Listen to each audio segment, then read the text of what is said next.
Hi friends, welcome to our channel Jyothis kitchen. ഇന്ന് നമുക്ക് Onam special റെസിപ്പീസാണ്. എല്ലാവരും ഓണത്തിന് പച്ചടി കിച്ചടി വർഗ്ഗങ്ങളൊക്കെ ചെയ്യാറുണ്ട്. ഇവിടെയും ഞാൻ അത് തന്നെയാണ് ചെയ്തിട്ടുള്ളത്.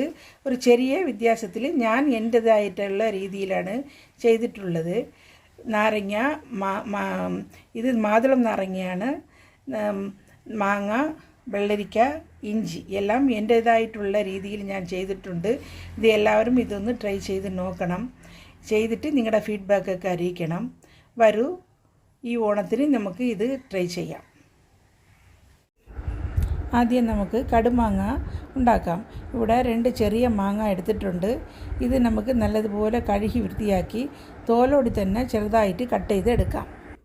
ഇവിടെ പച്ചമാങ്ങ ചെറിയ കഷ്ണങ്ങളായിട്ട് മുറിച്ച് വച്ചിട്ടുണ്ട്. നമ്മൾ സാധാരണ കടുമാങ്ങയ്ക്കൊക്കെ മുറിക്കുന്ന രീതിയിലാണ്. ഇവിടെ അതിൻ്റെ ചതഭാഗം കുറച്ചെടുത്ത് ഞാൻ മാറ്റി വച്ചിട്ടുണ്ട്. ഇത് വേറൊരു ഡിഷ് ചെയ്യാനാണ്. അപ്പോൾ ഇത് നമുക്കിനി ഒരു 3 ടീസ്പൂൺ ഉപ്പിടാം.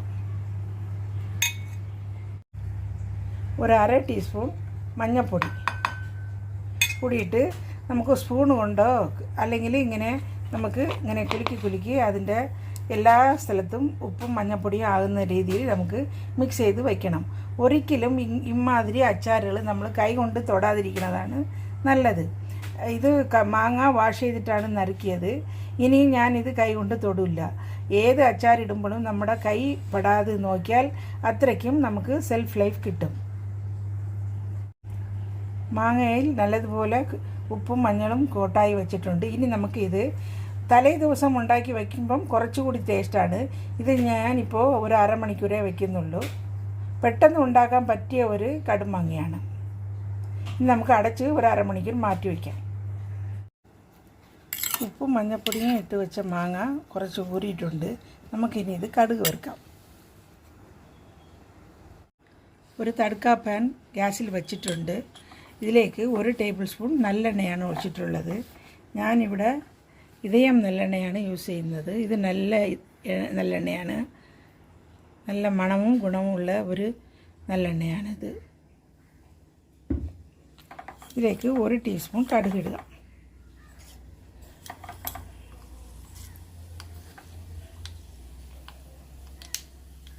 കടുക് നല്ലതുപോലെ പൊട്ടിയിട്ടുണ്ട്. ഇനി നമുക്ക് ഗ്യാസ് ഓഫ് ചെയ്യാം. ഓഫ് ചെയ്തിട്ട് ഇതിലേക്ക് കുറച്ച് കായപ്പൊടിയും, ഞാനിവിടെ Kashmiri chilli powder 1 teaspoon Kashmiri chilli powder കൂടെ ഇട്ടിട്ടുണ്ട്. ഇത് നല്ലതുപോലെ മിക്സ് ചെയ്തിട്ട് ഇതിലേക്ക് ഒരു 1/4 ടീസ്പൂൺ ഉലുവപ്പൊടി,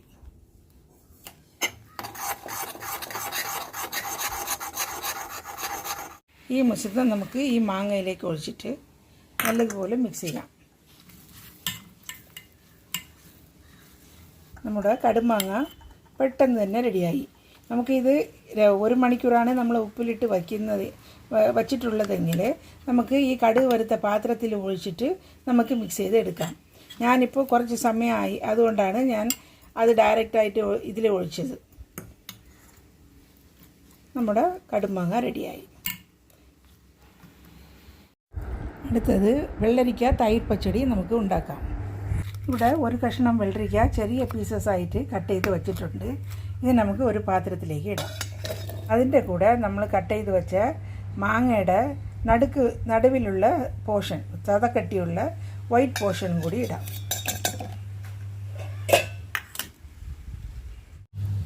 ഇതിലേക്ക് കുറച്ച് വെള്ളം, ഒരുപാട് വെള്ളം ഒഴിക്കേണ്ട. നമ്മൾ വെള്ളരിക്കയിൽ നിന്ന് വെള്ളം ഊരി വരും. അതുകൊണ്ട് ഇടയ്ക്കിടയ്ക്ക് നമുക്ക് കിണ്ടി കൊടുക്കണം. ഒരുപാട് വെള്ളം വേണ്ട. ഇനി ഇത് ഗ്യാസിൽ വെച്ചിട്ട് നമുക്കൊന്ന് വേവിച്ചെടുക്കാം.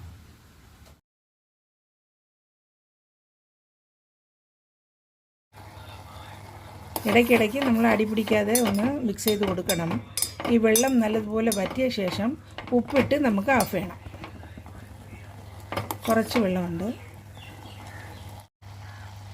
വെള്ളരിക്കയും മാങ്ങയും നല്ലതുപോലെ വെന്ത് വെള്ളം വറ്റിയിട്ടുണ്ട്. ഇനി നമുക്ക് ആവശ്യത്തിനുള്ള ഉപ്പ് ഇടാം. ഞാൻ 1 ടീസ്പൂണാണ് ഇടുന്നത്. ഇതിന് നല്ലതുപോലെ മിക്സ് ചെയ്ത് വെള്ളം നല്ലതുപോലെ വറ്റിയിട്ടുണ്ട്. ഇനി നമുക്ക് ഗ്യാസ് ഓഫ് ചെയ്യാം. ഒരു മിക്സി ജാറിലേക്ക് എരിവില്ലാതെ പച്ചമുളക് 2 എടുത്തിട്ടുണ്ട്. അതിലേക്ക് ഒരു 4 ടേബിൾ സ്പൂൺ വൈറ്റായിട്ട് തിരികെ തേങ്ങയും ഒരു 2 ടേബിൾ സ്പൂൺ തൈരും ഒരു അര ടീസ്പൂൺ കടുകും കൂടി ഇട്ടിട്ടുണ്ട്. ഇത് നമുക്ക് നല്ലതുപോലെ വടിയ അരച്ചെടുക്കാം. തേങ്ങാ പേസ്റ്റ് റെഡിയായി. വെള്ളരിക്കയും മാങ്ങയും കൂടി വേവിച്ചത് കുറച്ച് തണുത്തിട്ടുണ്ട്. ഇനി നമുക്ക് ഈ പേസ്റ്റ് അതിലേക്ക് ഒഴിച്ച് മിക്സ് ചെയ്യാം. തേങ്ങ അരച്ച പേസ്റ്റ് മിക്സ് ചെയ്ത് നമുക്ക് ഒന്ന് മാറ്റി വയ്ക്കാം. നമുക്ക് വെള്ളരിക്ക പച്ചടിക്ക് നമുക്ക് കടുക് വറുത്ത് ഒഴിക്കാം. ഒരു കടായിൽ 1 ടീസ്പൂൺ വെളിച്ചെണ്ണ ഒഴിച്ചിട്ടുണ്ട്. അതിലേക്ക് ഒരു അര ടീസ്പൂൺ കടുകിട്ട് 2-3 വറ്റൽമുളക് കട്ട് ചെയ്തതും ഇട്ട് കടുക് പൊട്ടിയ ശേഷം നമുക്ക് ഈ തൈര് കിച്ചടിയിലേക്ക് ഒഴിക്കാം. കടുക് ഒഴിച്ചിട്ട് നമുക്ക് സെർവ് ചെയ്യുമ്പം ഒരു 2 ടേബിൾ സ്പൂൺ കട്ട തൈര് കൂടി ചേർത്ത് നമുക്ക് സെർവ് ചെയ്യാമെന്നുള്ളതാണ്. ഇവിടെ ഞാനൊരു വടുകപ്പുളി അഥവാ വലിയ നാരങ്ങ എടുത്തിട്ടുണ്ട്. ഇനി നമുക്ക് ഇത് തോലോടി കൂടി തന്നെ കട്ട് ചെയ്തെടുക്കാം. തോല് ഒരിക്കലും ചെത്തിക്കളയേണ്ട ആവശ്യമില്ല. വടുകപ്പുളി ചെറിയ കഷ്ണങ്ങളായിട്ട് തോലോട് കൂടി തന്നെ നറുക്കി വച്ചിട്ടുണ്ട്. ഇവിടെ ഒരു 10-15 ചെറുള്ളി 2ആയിട്ട് മുറിച്ച് വച്ചിട്ടുണ്ട്. ഇതിലേക്കിടാം. ഒരു 4-5 പച്ചമുളക് റൗണ്ടിൽ നറുക്കി വച്ചിട്ടുണ്ട്. ഇനി എല്ലാം കൂടിയിട്ട് ഇവിടെ ഒരു ചെറുനാരങ്ങയുടെ വലുപ്പത്തിൽ പുളി വെള്ളത്തിലിട്ട് വച്ചിട്ടുണ്ട്. ഇതും കൂടി നമുക്ക് നല്ലതുപോലെ കരച്ച് അതിലൊഴിക്കാം. 1 കപ്പ് പുളി കുതിർത്ത വെള്ളം ഇതിലേക്ക് ഒഴിക്കാം. എല്ലാവരും വിചാരിക്കും പുളിയാണല്ലോ, അപ്പോൾ അത് ഇതിനെന്തിനാ പുളിയെന്ന് വിചാരിക്കും. പക്ഷേ ഇതിങ്ങനെ ചെയ്ത് നിങ്ങൾ ഉണ്ടാക്കി നോക്കിയാൽ നിങ്ങൾക്ക് അതിൻ്റെ ഡിഫറൻസ് അറിയാം. ഇത് ഞാൻ കഴിഞ്ഞ ഓണത്തിന് പ്രിപ്പയർ ചെയ്ത് തന്നെ ഇനിയും എൻ്റെ ഫ്രിഡ്ജിൽ ഇരിപ്പുണ്ട്. അത്രയ്ക്ക് 1 കൊല്ലം കഴിഞ്ഞാലും ഇത് ഒന്നും ചെയ്യില്ല ഫ്രിഡ്ജിൽ നമ്മൾ സൂക്ഷിക്കുമ്പോൾ. ഇതിലേക്ക് 1 ടീസ്പൂൺ മഞ്ഞൾപ്പൊടിയും 1 ടേബിൾ സ്പൂൺ കല്ലുപ്പും കൂടിയിട്ട് നമുക്ക് ഗ്യാസിൽ വെച്ച് വേവിച്ചെടുക്കാം. ഒരുപാട് വെന്ത് കുളയണ്ട, ഒന്ന് സോഫ്റ്റായിട്ട് വെന്താൽ മാത്രം മതി. ഹാഫ് കുക്ക് ആക്കിയാലും മതി. ഗ്യാസിൽ വെച്ചിട്ടുണ്ട്. ഇനി നമുക്ക് ഇത് കുക്ക് ചെയ്തെടുക്കാം. നമ്മുടെ നാരങ്ങ 1/4 ഭാഗം വെന്തിട്ടുണ്ട്. ഇനി നമുക്കിതിലേക്ക് 2 ടേബിൾ സ്പൂൺ നല്ല റെഡ് ചില്ലി പൗഡർ ഇടാം. 1 ടേബിൾ സ്പൂൺ റെഡ് ചില്ലി പൗഡറും 1 ടേബിൾ സ്പൂൺ കാശ്മീരി ചില്ലി പൗഡറും ഇട്ടാം.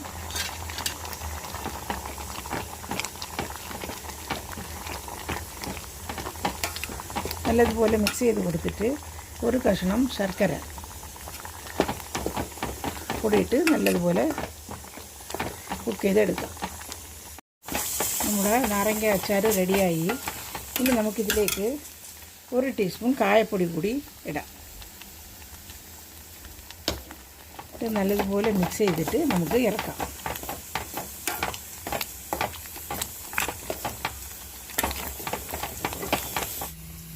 ഇവിടെ ഒരു തഡ്ക പാന് ഗ്യാസിൽ വെച്ചിട്ടുണ്ട്. ഇതിലേക്ക് 3 ടേബിൾ സ്പൂൺ നല്ലെണ്ണ ഒഴിച്ചിട്ടുണ്ട്. ഇതിലേക്ക് ഒരു 2 ടീസ്പൂൺ കടുകിട്ട് ഒരു 4-5 വറ്റൽമുളക് 2ആയിട്ട് കട്ട് ചെയ്തതിനിട്ട് നല്ലതുപോലെ പൊട്ടിച്ച് കടുക് നല്ലതുപോലെ പൊട്ടിയിട്ടുണ്ട്. ഇനി നമുക്ക് ഈ നാരങ്ങ അച്ചാറിലേക്ക് ഒഴിക്കാം.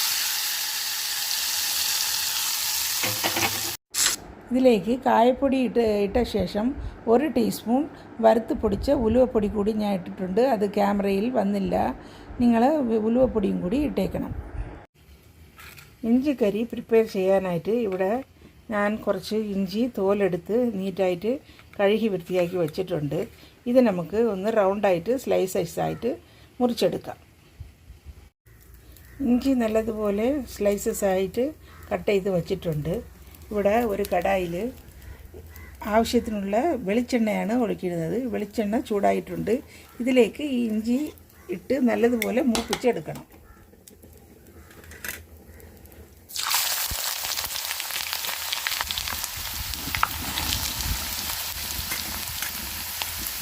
നല്ല ചുവക്ക മൂപ്പിച്ചെടുക്കണം. ഇഞ്ചി കുറച്ച് മൂത്തിട്ടുണ്ട്. ഇനി നല്ലതുപോലെ മൂക്കാനുണ്ട്. നല്ല ചുവക്കണം. ഇഞ്ചി നല്ലതുപോലെ മൂത്തിട്ടുണ്ട്. ഇനി നമുക്കിത് കോരി മാറ്റാം. ഗ്യാസ് ഓഫ് ചെയ്തിട്ട് കോരി മാറ്റാം. ഇഞ്ചി കോരി മാറ്റിയിട്ട് ആ ചൂടോടെ തന്നെ 1 ടീസ്പൂൺ മല്ലിപ്പൊടിയും 1 ടീസ്പൂൺ മുളക് പൊടിയും കൂടി ചേർത്തിട്ട് ഒന്ന് മിക്സ് ചെയ്ത് വയ്ക്കാം. നമുക്ക് ആ പച്ചമണം പോകാനാണ് ഇതിങ്ങനെ ചെയ്യുന്നത്. തണുത്തിട്ട് നമുക്ക് പൊടിച്ചെടുക്കാം. ഇതിലേക്ക് 1/2 ടീസ്പൂൺ മഞ്ഞൾപ്പൊടിയും 1/2 ടീസ്പൂൺ കായപ്പൊടിയും കൂടി ചേർക്കാം. നമ്മുടെ ഇഞ്ചി നല്ലതുപോലെ തണുത്തിട്ടുണ്ട്. ഇനി ഇത് ഒരു മിക്സി ജാറിലേക്ക് ഇടാം. മിക്സി ജാറിലേക്ക് ഫ്രൈഡ് ഇഞ്ചി ഇട്ടിട്ടുണ്ട്. ഇനി നമുക്കിത് ഒന്ന് അടിച്ചെടുക്കാം. നല്ലതുപോലെ ഗ്രൈൻഡ് ചെയ്ത് എടുത്തിട്ടുണ്ട്. ഇനി ഇത് ഒരു പാത്രത്തിലേക്ക് ഇടാം. പൊടിച്ച ഇഞ്ചിയുടെ മിക്സിരം ഇതിലിട്ടിട്ടുണ്ട്. ഇതിലേക്ക് ഞാൻ 1 ലെമൺ സൈസ് പുളി വെള്ളത്തിലിട്ട് കരച്ച് വെച്ച വെള്ളം കൂടി ഒഴിക്കാം.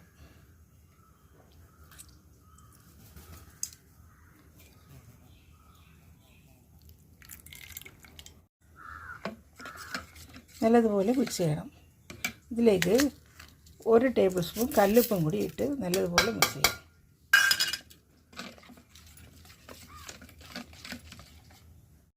ഇവിടെ നമ്മൾ ഇഞ്ചി വറുത്ത് കോരിയ വെളിച്ചെണ്ണയിൽ കുറച്ച് മാറ്റിയിട്ട് 2 ടേബിൾ സ്പൂൺ വെളിച്ചെണ്ണ വച്ചിട്ടുണ്ട്. ഇതിലേക്ക് 1 ടീസ്പൂൺ കടുകും 4-5 വറ്റൽമുളക് 2ആയിട്ട് വെട്ടിയതും കൂടിയിട്ട് കടുക് വറുക്കാം. അതിലേക്ക് നമ്മൾ ഇഞ്ചി മിശ്രിതവും കുറച്ച് മിക്സി കഴുകിയ വെള്ളവും കൂടി ഒഴിച്ചിട്ട് കുറച്ച് വാട്ടറി ലെവലിൽ നമ്മൾ ഒഴിച്ചിട്ട് നല്ലതുപോലെ തിളപ്പിക്കണം. ഇതിലേക്ക് ഒരു ചെറിയ കഷ്ണം ശർക്കര കൂടിയിട്ട് നല്ലതുപോലെ വറ്റിച്ച് കുറുക്കി എടുക്കാം. ഇഞ്ചി കറി കുറുകി വരുന്നുണ്ട്. ഇനി കുറച്ചുകൂടി കുറുകാനുണ്ട്. നമുക്ക് ഇലയിൽ തൊടുകറിയായിട്ട് വയ്ക്കാൻ പാകത്തിൽ കുറുകണം. നമ്മുടെ ഇഞ്ചിക്കറി നല്ലതുപോലെ കുറുകി വന്നിട്ടുണ്ട്. ഇനി നമുക്ക് ഗ്യാസ് ഓഫ് ചെയ്യാം. ഇനി ചൂട് പാത്രത്തിലിരിക്കണതുകൊണ്ട് ഇത് കുറച്ചുകൂടി തിക്കാവും. നമ്മുടെ ഇഞ്ചിക്കറി റെഡിയായി.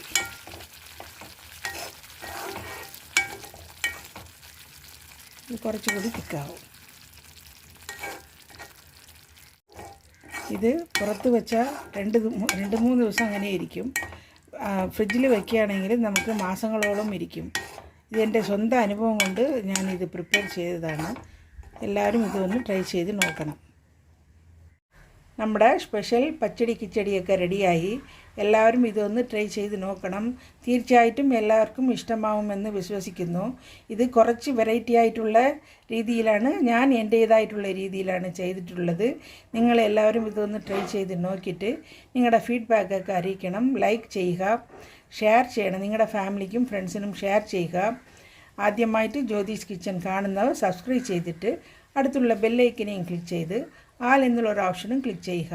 എന്നാലേ ഞാനിടുന്ന പുതിയ പുതിയ റെസിപ്പീസും റിവ്യൂസും വ്ളോഗ്സും എല്ലാം നിങ്ങൾക്ക് ഉടൻ കിട്ടുന്നതായിരിക്കും.